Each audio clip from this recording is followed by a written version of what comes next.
How are we doing, guys? All Leeds TV, Millwall versus Leeds, and this is a match preview of the game. So, I'll get straight on with the team I'd go with in this game. We know Patrick Bamford's out for 4 months apparently. Adam Forshaw and Izzy Brown are also unlikely to be back in the team for this game, or back fit for this game, but hopefully in the next few weeks they'll be fit as well. I am filming this before the press conference, so I'm not 100% sure on injuries, but I'm pretty sure it will be something along those lines for those 3 players. So I'll go with the team I'd go with. Goalkeeper, Bailey Peacock-Farrell. He's been absolutely brilliant against Borough, and then the last few weeks he's been faultless for me. He made a couple of errors at the start of the season, but I think in general you can't be critical at all of Bailey Peacock-Farrell. The saves he's making, the shot stopping is unbelievable, and he's improved massively on taking crosses. In the past he was punching quite a lot, but now he's catching, and he's just relaxing the defence. Allowing the defence to relax, really, just claiming the ball. He's been brave in that sense, and he has to do that against Millwall, and I'm confident he will do that against Millwall, because there's going to be a lot of crosses coming to the box, plenty of set pieces. Sean Williams is really good on set pieces, centre mid for Millwall. He's probably one of the best set piece takers in the league in terms of delivery, so he's going to have to be on his A game in this game, Bailey Peacock-Farrell, and be willing to get off his line as much as possible. Going to the defence, Luke Ayling, Pontus Jansson, Gaetano Berardi, Barry Douglas. Ayling and Douglas, we don't really need to talk about, really. They have to start this game. But the centre-backs, Pontus Jansson and Gaetano Berardi, I'll be honest, I've not a clue what the centre-back partnership will be. But for me, that would have to be the partnership. Pontus Jansson for his ability in the air, and how good he is at just winning the important header. Having that free roll in the box on set pieces, just to head the ball out and just settle things down. It's so important that we have that. We're not, because last time we were at Millwall, Pontus wasn't quite on it, and Steve Morrison was winning absolutely every flick on. And when he does that, when Steve Morrison wins every flick on, it brings people like Lee Gregory, Jed Wallace, Aidan O'Brien into the game, and they're all goal-scoring players. So it's so important that we win that first ball against Steve Morrison. And for me, there's no better player in this team to do that than Pontus Jansson, especially the way he started this season. He looks very much like the Pontus Jansson of his first season and early on last season. So for me, Pontus starts this game. Absolutely no doubt in my mind on that.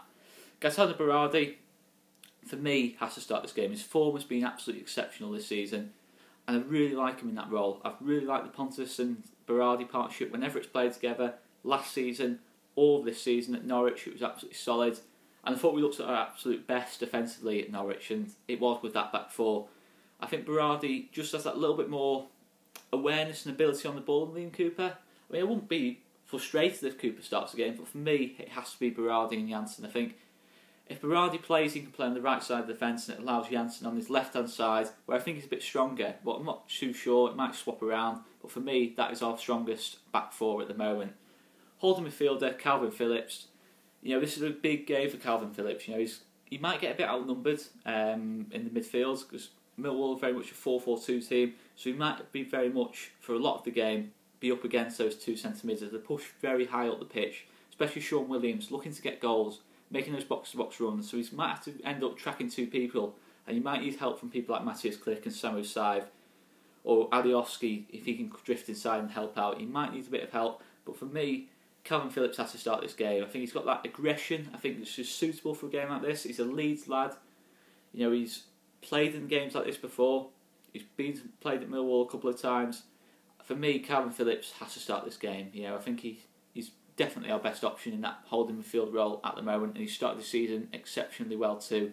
His passing range is going to be key as well, because Millwall, without the ball, are going to sit deep. It's going to be very much 2 banks of 4, so you're going to need Calvin Phillips to spray the ball about a bit, just to open the game up a little bit. And for me, Calvin Phillips has done that well this season. He didn't quite come off against Borough the other week, but his passing was there. I thought sometimes the touches, who was receiving the ball didn't quite make the most of it, and it wasn't any criticism on Calvin Phillips there. But I think in this game, hopefully it will come off a bit more. On the right hand side, Pablo. For me, he was the missing link against Borough. It's been mentioned many times, but for me, if he comes back into this team, it changes the whole dynamic of the game. Last time we played Millwall, they did a brilliant job on Pablo Hernandez at the Den, and I think Pablo came off at half time in that game. So hopefully on that right hand side, slightly different position. And he's got Luke Ayling alongside him as well, so he can drift inside if necessary. He's got that bit of a free roll this time, which he didn't have last season going to the Den.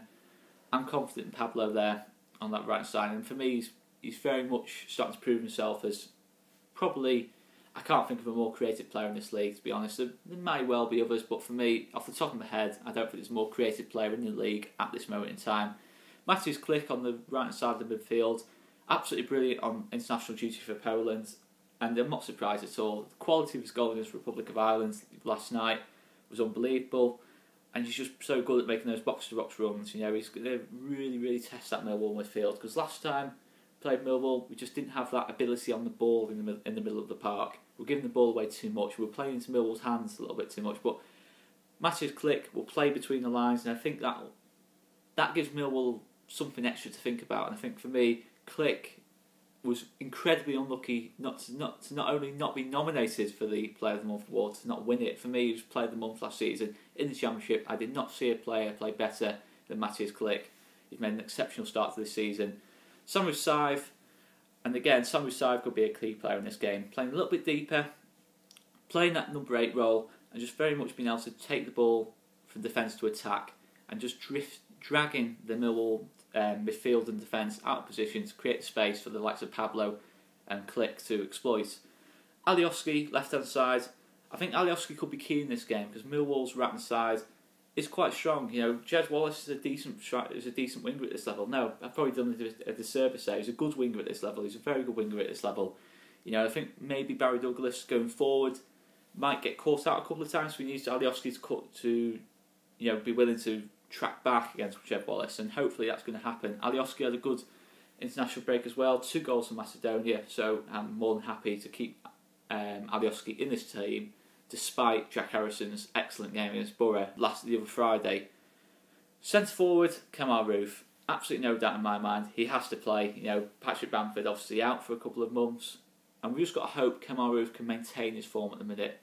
You know, playing the way he is now, it's a totally new Kemar Roofe. You know, consistency. He's not had a bad game all season. That was the one criticism of Kemar Roofe. My main criticism of Kemar Roofe over the last 2 seasons before this one is his consistency. He's always had the capability to put in performances like this, particularly in that centre forward role, but now he's really starting to find that consistency. So Kemar Roofe starts this game. So going a bit more into the tactics of the game, you know, Millwall they're very much like a old school 4-4-2 side, but last season you can't knock them. They were incredibly successful with that. You know, I think if they started the season a little bit better, they'd have made the playoffs easily. You know, they're only a couple of points off it, and at times I think around Easter, end of April, they were in the playoffs, and they were quite unlucky not to make them in the end. You know, both games last season they did totally outplay us. You know, fair play to them. Neil Harris got his tactics spot on. It's why very much I think a lot of Leeds fans aren't confident going into this game. You know, most think it's a game we can win. I think it's a game we can win. But Millwall at home are a very difficult proposition. You know, Conor on the Ramblings mentioned that this is possibly the hardest away game in the Championship, and I very much agree with that. You know, it is an acid test. You know, it's going to show what we're about as a team, very much so. You know, if we can get through this game with a win or a draw, just anything, any kind of result, I think it's going to give a lot of confidence for the rest of the season. You know, I think a lot of teams will get beat at Millwall this season. You know, it's I saw them the other week against Swansea. I know they lost that game, but they were very, very much on top for 75, 80 minutes. And against other teams, I think they would have been 2 or 3 up before Swansea got back into the game. When you break Millwall down, you know, it is a 4-4-2 team. I've mentioned it before, and it's very much, you know, quite an old-fashioned in its sense. You know, we've got a big striker and a little striker. You know, Steve Morrison there winning the flick-ons, and Lee Gregory just offering that little bit of pace, and he's more the natural goal scorer of the 2 up top, and they'll get a lot of goals between them, Steve Morrison and Lee Gregory, and it's quite a threatening strike force, you know, to come up against. And there is a possibility Bielsa might be tempted to go into a 3 at the back, because a general rule of Bielsa has been, I've mentioned it a couple of times, he always likes to have 1 extra centre back than the other team has strikers.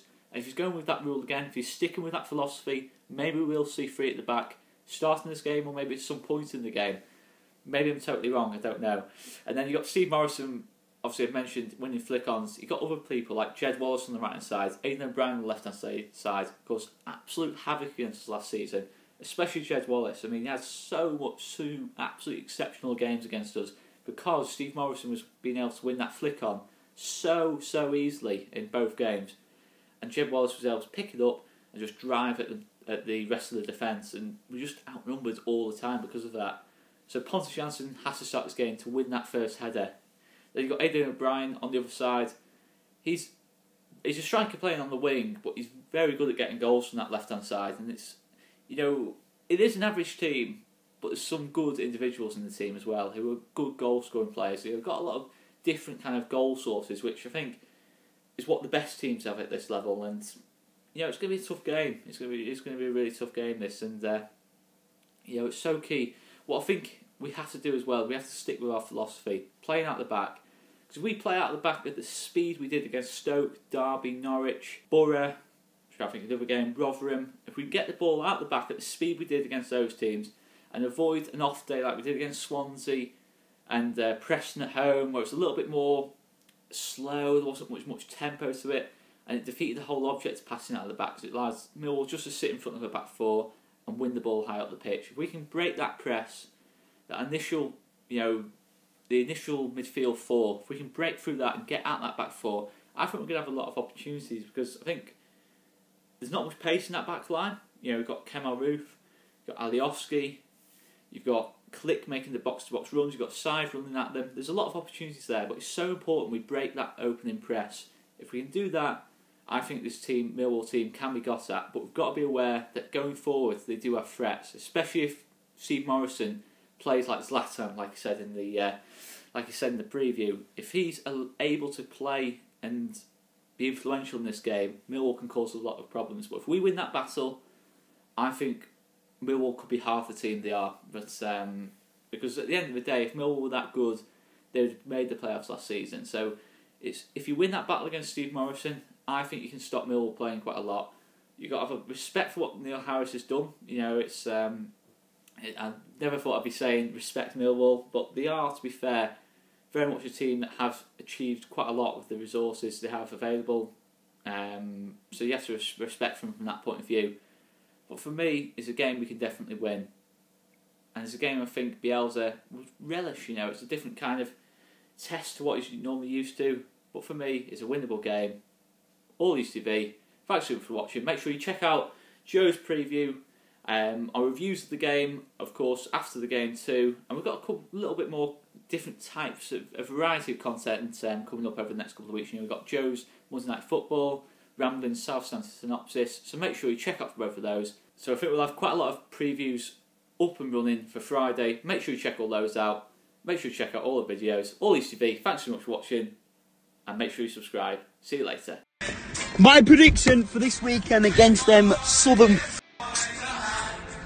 Leeds to win 2-0, Alioski and Click. Come on, Leeds! My score prediction for Leeds is 3-0, Roof to score first. For a draw. 1-1, Steve Morrison for them, Pablo for us.